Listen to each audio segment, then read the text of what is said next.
నమస్తే అండి. నేను కిరణ్మయ్. భక్తి సౌందర్యానికి స్వాగతం. మనము ఈ వీడియోలో నవగ్రహ స్తోత్రానికి తెలుగులో అర్థాన్ని తెలుసుకుందాము. మనము మొదలుపెట్టే పనులకు సంకల్పముతో పాటు నవగ్రహాల అనుగ్రహము కూడా తోడైనట్లయితే విజయము అనేది మన వెంటే ఉంటుంది. అందువలన ఈ స్తోత్రము అర్థాన్ని మనం తెలుసుకొని నిత్యము ఈ స్తోత్రాన్ని పఠించి నవగ్రహాల అనుగ్రహాన్ని పొందుదాము. ధ్యాన శ్లోకం. ఆదిత్యాయ చ సోమాయ మంగళాయ బుధాయ చ గురు శుక్రు శనిభ్యశ్చ రాహవే కేతవే నమః. రవి. జపాకుసుమ సంకాసం కాశ్యపేయం మహాద్యుతిం తమోరిం సర్వపాపజ్ఞం ప్రణతోస్మి దివాకరం. మందార పువ్వు రంగుతో శోభిల్లుచున్న కశ్యప వంశములో జన్మించి గొప్ప కాంతితో వెలుగొందుచు సర్వ పాపములను పోగొట్టువాడు అయి ఉండి దివాకర నామంతో పిలువబడుచున్న సూర్యభగవానునికి నమస్కరించుచున్నాను అని అర్థము. చంద్రః. దధిశంఖ తుషారాభం క్షీరోదర్ణవ సంభవం నమామి శశినం సోమం శంభోర్మకుటభూషణం.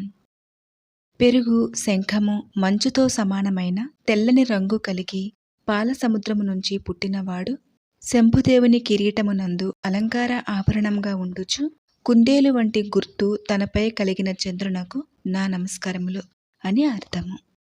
కుజః. ధరణీగర్భ సంభూతం విద్యుత్ కాంతి సమప్రభం కుమారం శక్తిహస్తం తం కుజం ప్రణమామ్యహం.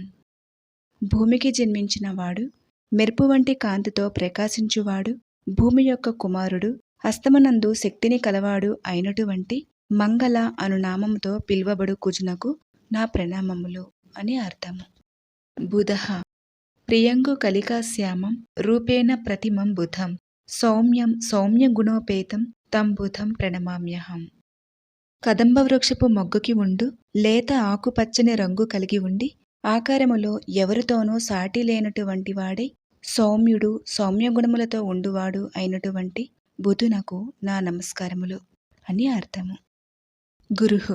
దేవానాంచ ఋషీనాంచ గురుం కాంచన సన్నిభం బుద్ధిమంతం త్రిలోకేశం తం నమామి బృహస్పతిం. దేవతలకి ఋషులకు గురువు అయినటువంటి వాడు బంగారు వర్ణముతో ప్రకాశించువాడై బుద్ధిమంతుడు తెలివైనవాడు మూడు లోకాలకు గురువు అయినటువంటి బృహస్పతికి నా నమస్కారములు అని అర్థము. శుక్రః. హిమకుంద మృణాలాభం దైత్యానం పరమం గురుం సర్వశ్రేష్ఠ ప్రవక్తారం భార్గవం ప్రణమామ్యహం. మంచు మల్లెపువ్వులు తామర తూడులతో పోలిక కలిగినవాడు దైత్యులకు పరమగురువు సర్వశాస్త్రాలపైన మాట్లాడగల సమర్థుడు భార్గవుడు అయిన శుక్రునకు నా ప్రణామములు అని అర్థము. శనిః.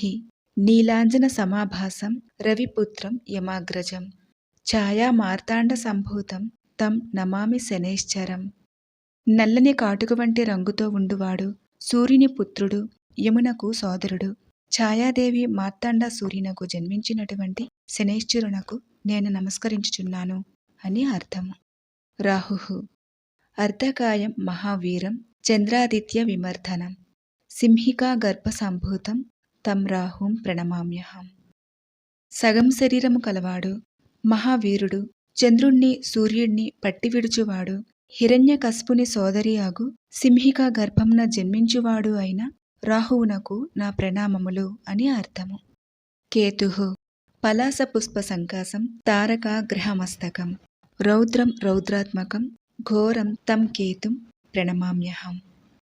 మోదుగ పువ్వు వంటి రంగుతో ప్రకాశించుచు నక్షత్రములు మరియు గ్రహములకు శిరస్సు వలె ఉండుచు భయము కలిగించున్నదిగా రౌద్ర స్వరూపముతో ఘోరముగా కనబడుచున్న కేతువునకు నా వందనములు అని అర్థము. ఫలశ్రుతిః. ఇతి వ్యాసముఖోద్గీతం యః పఠేత్ సుసమాహితః దివా వాయది వా రాత్రో విఘ్నశాంతిర్భవిష్యతి. వ్యాసునిచే వ్రాయబడిన ఈ గీతమును పఠించిన వారు శక్తివంతులై రాజ్యాధికారాన్ని పొందుతారు. అట్టివారు పగలు లేక రాత్రులు వచ్చు ఆపదల నుంచి రక్షింపబడతారు అని అర్థము. నరనారీ నృపాణాంచ భవే దుస్వప్న నాశనం ఐశ్వర్యమతులం తేషాం ఆరోగ్యం పుష్టివర్ధనం. పురుషులు స్త్రీలు లేక రాజులు ఎవరైనా ఈ నవగ్రహ స్తోత్రము పఠించటం వలన వారికి వచ్చు చెడు కలలు నశిస్తాయి. వారు అంతులేని ఐశ్వర్యముతో మంచి ఆరోగ్యంతో వెలుగొందుతారు అని అర్థము. గ్రహ నక్షత్రజాః పీడాస్తస్కరాగ్ని సముద్భవాః తాః సర్వాః ప్రశమం యాంతి వ్యాసో బ్రూతేన సంశయః. ఈ స్తోత్రాన్ని పఠించిన వారు గ్రహ నక్షత్ర పీడల నుంచి, దొంగలు, అగ్ని వల్ల కలుగు భయాల నుంచి కాపాడబడతారు. వ్యాసుడు చెప్పిన ఈ మాటలపైన ఎటువంటి సంశయము లేదు అని అర్థము. ఇది వ్యాస విరచిత నవగ్రహ స్తోత్రానికి తెలుగులో అర్థము. మీకు గాని ఈ వీడియో నచ్చినట్లయితే లైక్ చేసి నలుగురికి షేర్ చేసి ఇలాంటి మరెన్నో వీడియోల కోసము ఈ ఛానల్ని సబ్స్క్రైబ్ చేసుకొని సపోర్ట్ చేయండి. నమస్కారము.